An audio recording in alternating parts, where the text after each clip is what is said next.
మన Varahi sales grand festive celebrations ప్రతి 10,000 రూపాయల కొనుగోలుపై ఒక బంగారు నాణెం ఉచితం. ఈ ఆఫర్ జనవరి 15 వరకు మాత్రమే. వైభవాలను వాస్తవాలను ఆలోచిస్తూ మానవత్వం పరిమళించే మంచి మనిషి కోసం వెతుకుతూ నేను హైదరాబాద్లో అడుగుపెట్టాను.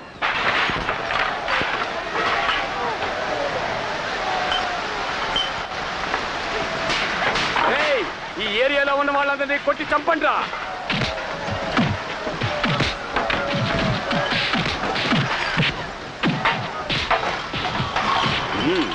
గొడవ స్టార్ట్ అయింది. ఏంటే సార్? మొదలైంది సార్, మొదలైపోయింది సార్, మొదలైంది. దీనికి రెడ్డికి వార్ స్టార్ట్ అయిపోయింది సార్. గాంధీ మాత్రుడు బతికొచ్చిన ఈ దేశాన్ని ఏం చేయలేడు.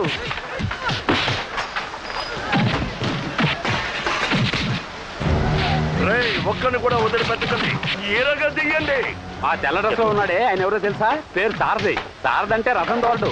తప్పు చేసిన వాళ్ళని ఇరగదీస్తూ ఉంటాడు. అందరినీ నరికి పోగలు పెట్టండి. అదిగో అక్కడ తాళం సత్తు బన్నీ నేసుకున్నాడే అతని పేరు రమేష్. అక్కడ గోడ కానుకో ఉన్నాడే అతని పేరు ఉమా. అక్కడ చెక్ షర్ట్ వేసుకున్నాడే అవును అతని పేరు ముక్కా మూర్తి.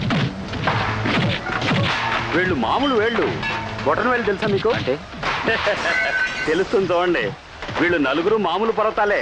ఇప్పుడు వచ్చే అగ్నిపర్వతం ఎవరో తెలుసా? అదిగో చూడండి.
నేను చెప్పేది జాగ్రత్తగా వినండి. పాత బస్తీ, Abids, Lalaguda, Kothapet, Chikkadpally, Malakpet, Domalguda, Tarnaka, Amberpet, Jubilee Hills, Banjara Hills, Masab Tank, Krishnanagar, Film Nagar, Indiranagar, Koti, Nallakunta, Sanath Nagar, Chaderghat, సుల్తాన్ బజార్, పురానాపూర్, మెహదీపట్నం, పంజాగుట్ట, బషీర్బాగ్. ఈ ఏరియాలో ఒక్కడు కూడా సీనుకి సొంతం కాదని చెప్పండి. వినకుంటే ఈ రెడ్ నిప్పు మండిపడడు, తగలబెడతాడు. అదే స్వాతి సంపాదకులకు నేను యథార్థ గాథకు వాస్తవ సంఘటనలకు అక్షర రూపాన్ని ఇవ్వడానికి సంకల్పించాను. ఈ నవల్లో నా కథానాయకుడికి నేను పెడుతున్న పేరు ఆది. తనని నమ్ముకున్న వాళ్ళకి తను దేవుడు, కానీ తనకి మాత్రం తల్లి, తండ్రి, గురువు, దైవం ఈ రథం. అతని గురించి ఆంధ్రావనికి తప్పకుండా తెలియాలి. ఆది మనసును అర్థం చేసుకోవాలి. ఇది ఎక్కడ జరుగుతోంది, ఎలా జరుగుతోందని తెలుసుకోనక్కర్లేదు. నేను చూసింది రాస్తుంటాను, చదవండి, చదివించండి. మధుభారతి. ఆనంద్ సార్, మనం ఎక్కడున్నామన్న విషయం ఎవరికీ తెలియకూడదు. మనం పంపించే స్క్రిప్ట్ కూడా 5-6 అడ్రస్లు మారి వెళ్ళాలి. ఇక మీద స్వాతికి సంబంధించిన వాళ్ళెవరికి ఎప్పుడూ ఫోన్ కూడా చేయకూడదు, నవల పూర్తయ్యే వరకు. Okay sir. సార్, మధుభారతి గారు కొత్త నవల రాస్తున్నారట. నవల కాదు, అది వాస్తవం. నవల పేరు ఆది. మధుభారతి గారికి పిచ్చి పెట్టింది ఏంటి? ఒక రౌడీ గురించి రాస్తున్నారు. నీకే పిచ్చి. అందరికీ చదువు అందుబాటులో ఉండాలన్నది ఆది ఉద్దేశమట. డొనేషన్స్ అడిగే స్కూల్స్కి వెళ్ళి గొడవ చేసి ఫ్రీగా సీట్లు ఇప్పిస్తున్నారట. నా దృష్టిలో ఆది ఈజ్ గ్రేట్.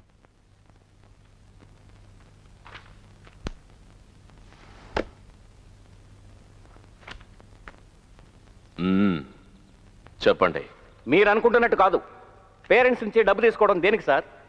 స్కూల్లో 4 స్విమ్మింగ్ పూల్స్ కట్టాలి, స్కూల్కి పిల్లలు రావడానికి ఏసీ బస్సులు కొనాలి. ఇవన్నీ మీరు అర్థం చేసుకోకపోతే ఎలా? ఎవరు? నేనా? అర్థం చేసుకోలేదా? కలెక్టర్ కొడుకులు, డాక్టర్ కొడుకులు చదువుతున్న ఈ స్కూల్లో రిక్షా తొక్కేవాడి కొడుకు, మూటలు మోసుకునేవాడి కొడుకు చదువుకోవాలని ఆశపడుతున్నారే, అది నువ్వు అర్థం చేసుకోలేదనుకుంటాను. 5ో 10ో తీసుకుంటున్న చోట 50,000 లక్షలు అడిగితే జీవితాల్ని తాకట్టు పెట్టి రోడ్డు పాలవుతారని చెప్పడానికి వచ్చాను. అది నువ్వు అర్థం చేసుకోలేదు. రేయ్, 1వ తరగతి చదవడానికి ఎందుకురా 50,000? చెప్పు. మరి డబ్బు లేకుండా ఇంత పెద్ద స్కూల్ మేము ఎలా రన్ చేయగలం? చెయ్యొచ్చు. 2 నగల కొట్లు, 4 థియేటర్లు, 1 షాపింగ్ కాంప్లెక్స్, ఏరియాకి 3 ఇళ్లంటూ సంపాదించారుగా. అవి చాలు. ఉన్న డబ్బుతో లేని వాళ్ళకి చదువు చెప్పించండి. చదువుకి క్యాష్ కావాలంటే నేను ఇస్తాను. చదువుని క్యాష్ చేసుకోవాలనుకుంటే నేను చచ్చినా ఇవ్వను. ఇప్పుడు చదువు ఖరీదు ఎక్కువైంది. అసలు చదువు అంటే ఏమిటని మీ ఉద్దేశం? ఉద్దేశం రెడ్ అనే ఉద్దేశం. R for revolution, E for education, D for development అనే ఉద్దేశం. ఈ 3 ముక్కల ఇంగ్లీష్ తెలుసన్న ఉద్దేశం. అందరి బతుకుల్లోనూ అక్షర దీపాలు వెలగాలని ఆశీర్వదిస్తోంది సరస్వతి. ఆ దీపం మారిపోకూడదన్న ఉద్దేశం. ఆంధ్రప్రదేశ్ ని హైటెక్ స్టేట్ గా మార్చాలనే ఉద్దేశం. రతనాల సీమ కావాలనే ఉద్దేశం. లేని వాళ్ల తలరాతల్ని మార్చాలనే ఉద్దేశం. బిచ్చమెత్తైనా చదువుకోవాలని లక్ష్య సాధకుడి ఉద్దేశం. కానీ చదువుకోవడానికి వచ్చే వాళ్ళు బిచ్చమెత్తాలన్నదే మీ ఉద్దేశం. తెలుగు జాతి వెలుగు కోసం నా రక్తాన్ని ఇవ్వాలన్నదే నా ఉద్దేశం.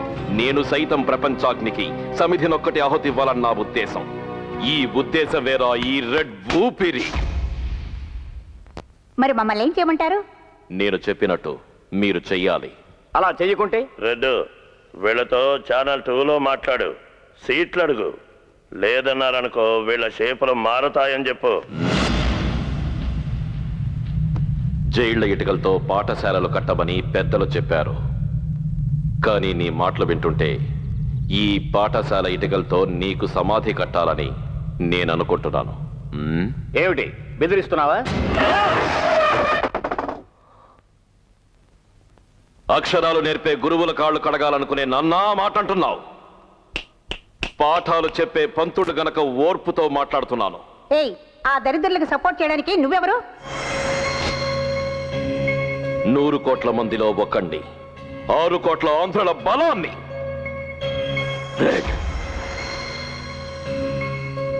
రెడ్ అందరికీ టైం ఇస్తాడు. ఇలా చూడండి, ఇది ఆగే లోపు మీరు మీ నిర్ణయాన్ని చెప్పాలి.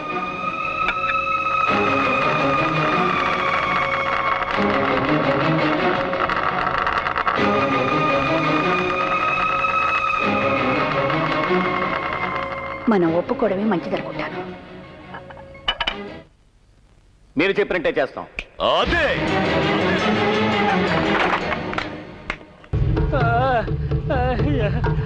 రామ్,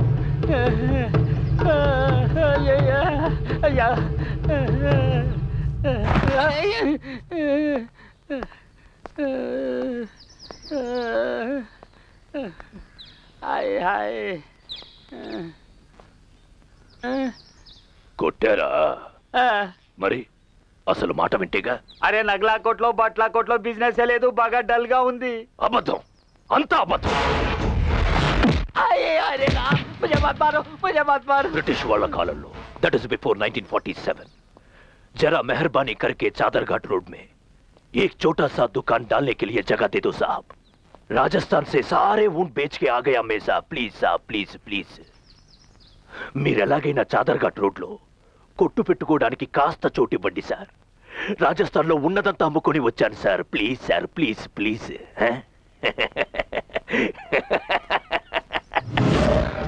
అని నా కాళ్ళ దగ్గరకు వచ్చి ఏడ్చావు కదరా. ఖర్చీఫ్ కొట్టు పెట్టుకోవడానికి అట్లీస్ట్ 2 అడుగులైనా ఎవడైనా ఇచ్చాడా? నేనిచ్చాడ్రా. రెడ్డే చెప్పాడు. రెడ్డు ఇక మీద సీన్ కి మామూలు ఇవ్వద్దని రెడ్డే చెప్పాడు. వాడు చెప్తే నువ్వివ్వు, వాడు చెప్తే నువ్వివ్వు. రెడ్డు కావాలి, సీను వద్దు. సీను వద్దు. రెడ్డుతో మాట్లాడాలి, ఫోన్ చేయరా. రెడ్డికి మాట్లాడాలని చెప్పు, ఫోన్ చేయి.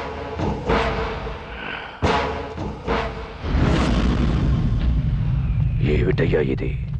ఎవరిని అడిగినా రెడ్డు రెడ్డు అంటున్నారు. బెదిరించావా? నేను బెదిరించలేదు.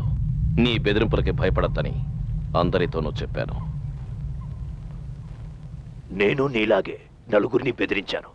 డబ్బిచ్చారు. ఏంటయ్యా అని అడిగితే బహుమతి అన్నారు. ఇప్పుడు దాని పేరు మామూలు అంటున్నారు. మాటే మార్పు, డబ్బొకటేగా. డబ్బొక్కటే. అభిమానంతో నీకు వాళ్ళు ఇస్తూ ఉంటే నేను సరైన ఉండేవాడి. కానీ నువ్వు బెదిరించి డబ్బు తీసుకుంటున్నావని తెలిసిన తర్వాతే నేను ఇవ్వద్దన్నాను. నాకు కావాలి అభిమానమో బెదిరింపు, నాకు డబ్బు కావాలి. ఈ సీను ఎప్పట్లానే ఉండాలి. రేయ్, నువ్వు బచ్చగాడివి. నువ్వు వేరుగా పుట్టక ముందే నేను మహావృక్షానిరా, తెలుసా?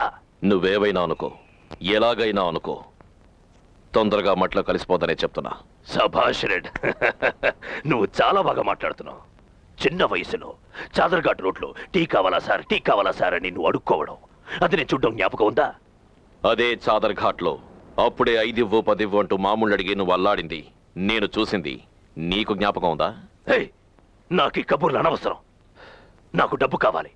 అది ఇవ్వద్దనడానికి నువ్వెవరు? నీ వల్ల బాధపడుతున్న వాళ్లలో నన్ను నమ్మిన మనుషున్నాడు. నమ్మితే ఏదైనా చేస్తావా? ప్రాణాలు ఇస్తాను. రెడ్డో, ఈ డబ్బున వాళ్ళని నమ్మద్దు. ఆ రోజు నాకు సపోర్ట్ చేశారు, ఈ రోజు నీకు సపోర్ట్ చేస్తున్నారు, రేపెవరికో. మనం కలిసిపోదాం, వచ్చే డబ్బుని పంచుకుందాం. ఏమంటావు? పొత్తు కుదరదు సీను. వేరు వేరు గ్రూప్ రక్తం. ఒకటైతే ప్రాణాలు పోతాయి. నీ ప్రాణము నా ప్రాణం. రెడ్డు, పైకి రావాల్సిన వాడివి, చూసడుగి.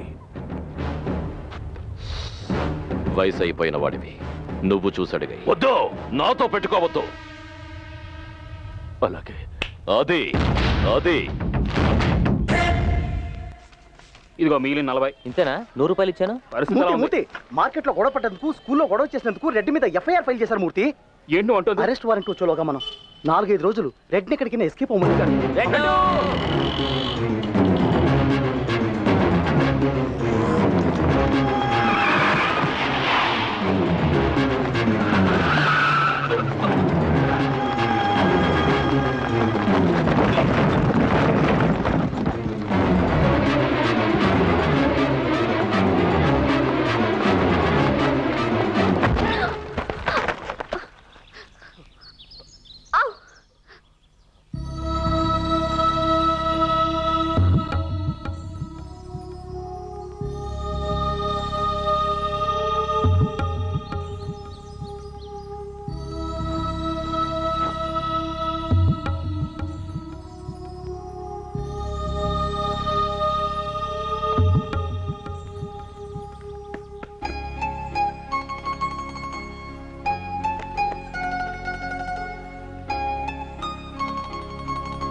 తప్పుకోరా.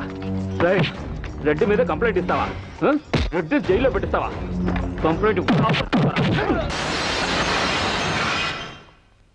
వేడిగా ఇవ్వే. ఈ వేడి చాలా బాగుంది.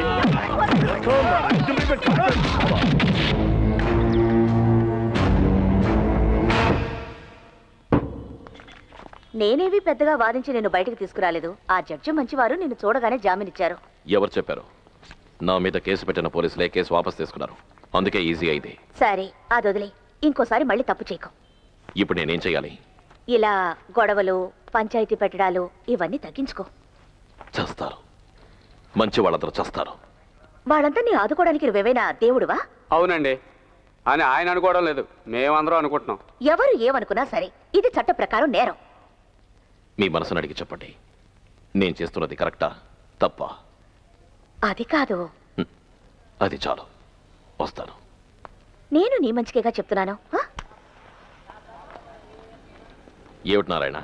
ఉండండి బాబు, దిష్టి తీసేస్తాను. ఇరుగు దిష్టి, పొడుగు దిష్టి, ఆల దిష్టి, ఇల దిష్టి.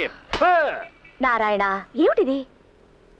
సరే ఇంటికి వెళ్లే ముందు గుడికి వెళ్ళు, అప్పుడే నీకు బుద్ధి వస్తుంది. గుడికేగా వెళ్తాను. మంచి చేసే మిమ్మల్ని జైల్లో పెట్టారా? వదిలేయండి మాస్టారు, నన్ను జైల్లో పెట్టాలని ఆశపడ్డారు. నేను ఎవరి ఆశనే కాదన్ను కదా. పిల్లలు ఎలా ఉన్నారు? పసిపిల్లలు మీరు కనిపించిన తర్వాతే అన్నం తింటామని చెప్పారు.